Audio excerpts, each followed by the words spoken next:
Oke, Assalamualaikum warahmatullahi wabarakatuh. Perkenalkan, nama saya M. Hafiz Rustandi, asal Medan, dan saya ingin menjelaskan sedikit tentang makalah saya yang bertemakan bahasa Indonesia sebagai alat komunikasi. Bahasa merupakan suatu ungkapan atau mengandung maksud untuk menyampaikan sesuatu kepada orang.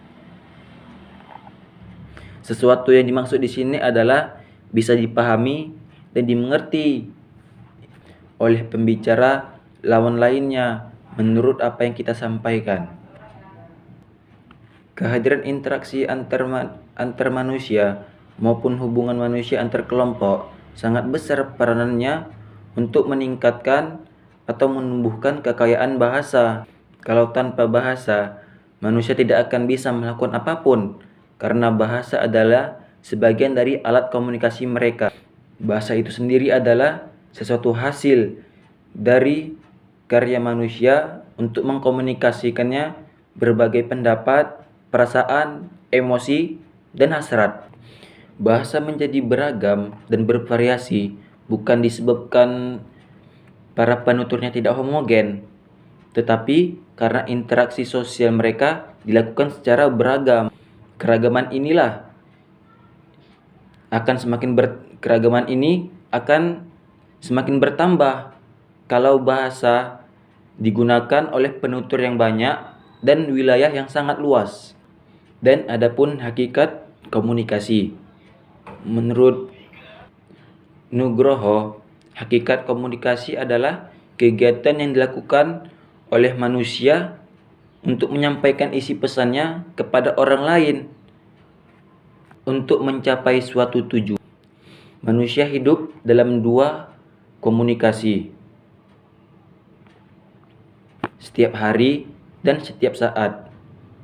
Setiap hari dan setiap saat, manusia melakukan aktivitas komunikasi antar pribadi, berbicara kepada kedua orang tua, tetangga, dan para rekan sejawatnya.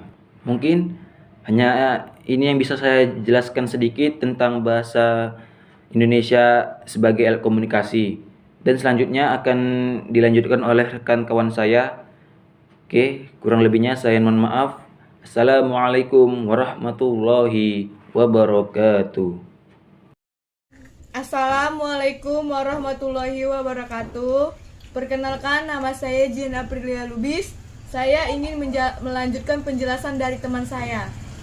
Fungsi bahasa sebagai komunikasi. Setiap masyarakat tentunya memiliki bahasa. Dalam komunikasi sehari-hari, alat yang sering digunakan untuk berkomunikasi adalah bahasa, baik berupa bahasa tulis maupun bahasa lisan.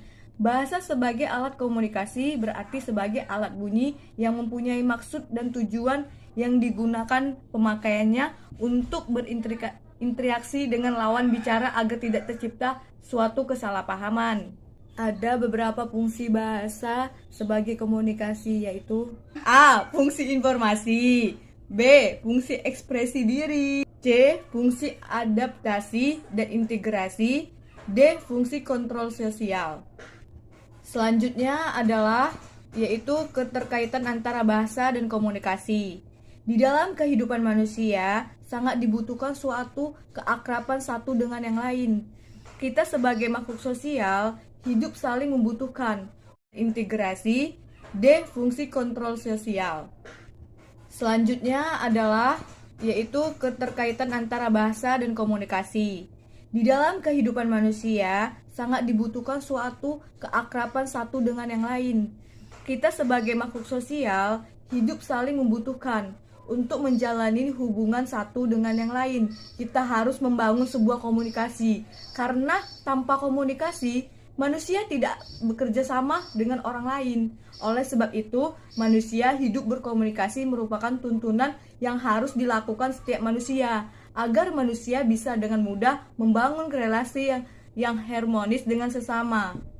Dari pembahasan makalah ini dapat disimpulkan bahwa fungsi utama bahasa adalah sebagai alat komunikasi. Bahasa merupakan hal yang primer untuk mencapai komunikasi yang baik. Tanpa memiliki bahasa, orang lain tidak bisa menjalani hubungan dalam berkomunikasi. Komunikasi tidak akan berjalan dengan baik tanpa adanya bahasa yang jelas yang dapat dimengerti oleh orang lain. Jadi, dapat kita pahami bahwa komunikasi dan bahasa memiliki hubungan yang erat satu dengan yang lain. Sekian dari presentasi saya dan teman saya. Wabillahi taufik wal hidayah. Wassalamualaikum warahmatullahi wabarakatuh.